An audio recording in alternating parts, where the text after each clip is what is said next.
The hand can't say to the eye, I don't need you. Nor should one part of the body feel that they're not quite as important because they don't have some spiritual giftedness. So right in the middle of this discourse on the gifts, he writes these beautiful words about love. But I want to take these words and apply them to our family life. One man has said, Paul now is inspired to paint a portrait of love, and the Lord Jesus is sitting for the portrait. That's pretty good, because really, if you look at the love of God, where was it better manifested than in the Lord Jesus Christ? Amen. So as we explore this thing called love, our aim is not going to be just to be informational. We want it to be transformational. What I mean by that is we're not just trying to learn some new information or have a Bible study.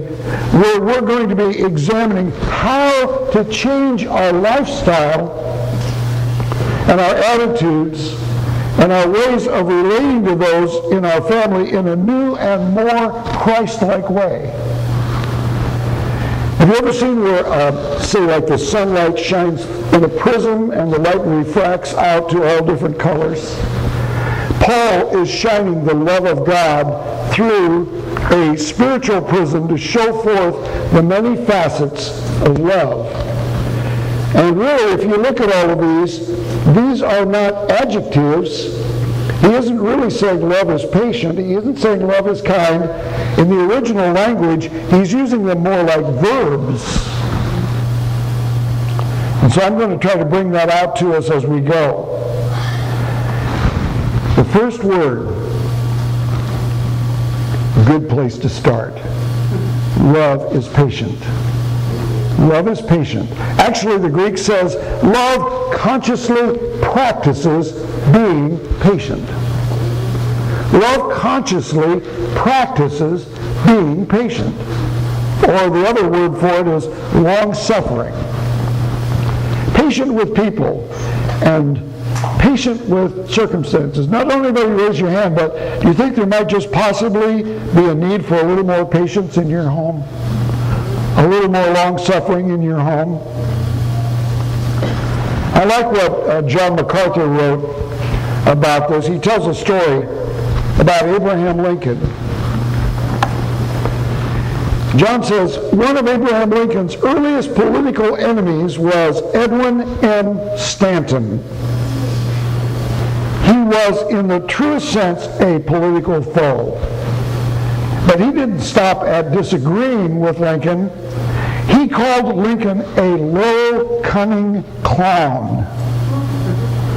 And he told people it was ridiculous for people to go to Africa to see a gorilla, he would say, when they could find one very easily in Springfield, Illinois. And he was talking about Abraham Lincoln. Lincoln never responded to the slander that this man threw at him day after day and speech after speech.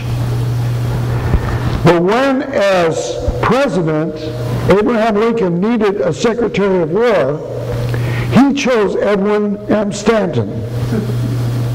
And his incredulous friends asked Lincoln, why would you choose him? He's done nothing but badmouth you over the years.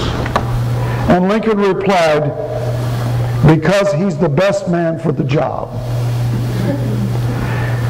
Years later, as the slain body of Abraham Lincoln lay in state, Stanton was seen looking into his coffin and said through his tears, there lies the greatest ruler of men this world has ever seen.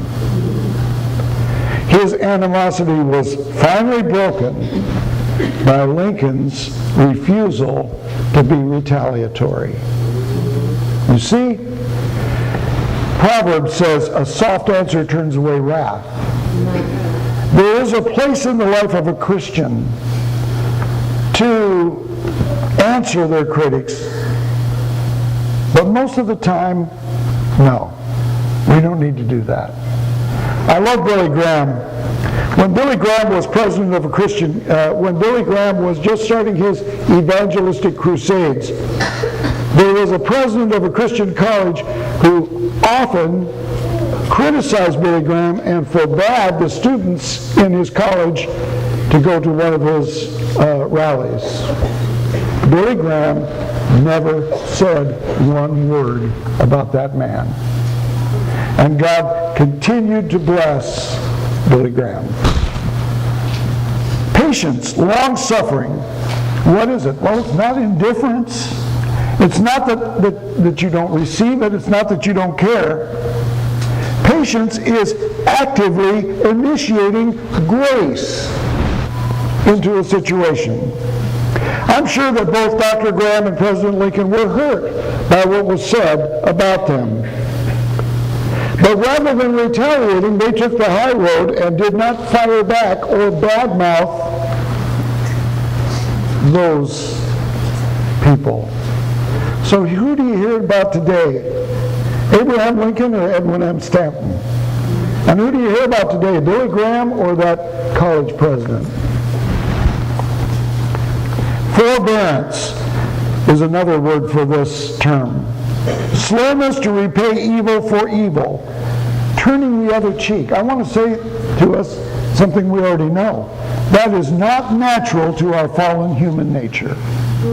Our human nature, we want to strike back. We want to get even, to get one up on our opponent.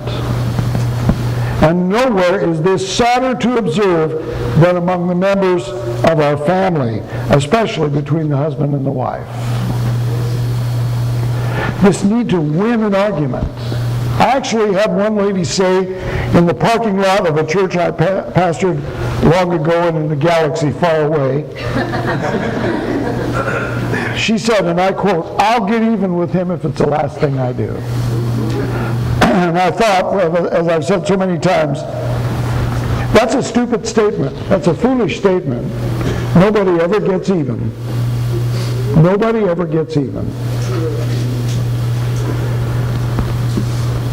That kind of attitude has killed many a marriage relationship. I love the 12th chapter of Romans. In one of another inspired letter by Paul, he addresses several of these issues. Let me share a few verses with you as what he says.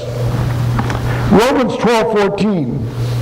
Bless those who persecute you. Bless and do not curse. What that means is, if they say something bad about you, you say something nice about them. If they criticize you, you compliment them. Don't try to get even. 12:17. Do not repay anyone evil for evil. 12:18, and this is one of my favorites. If it is possible, as far as it depends on you, live at peace with all people. Live at peace. Play your side of the tennis court in love. 12:19 reiterates, do not take revenge. And the capstone is verse 21. Do not be overcome by evil, but overcome evil with good. Reacting in this way in our family is healing. It's healing to our family. Retaliation is destructive. It's being led by the Spirit. It's Christ-like. It's what God told us to do. I want to say something that I think all of us really need to hear strongly. And I'm not saying it to just one person, I'm saying it to all of us. What somebody else says about me, I want you to put that in your person. What somebody else says about me, a criticism, a mockery of who I am or what I stand for, does not determine who I am. What another person says about me does not determine who I am. Second important point, who I am can only be defined by God. Who I am can only be defined by God. Listen to a few things God says to the Christian. Number one, I am God.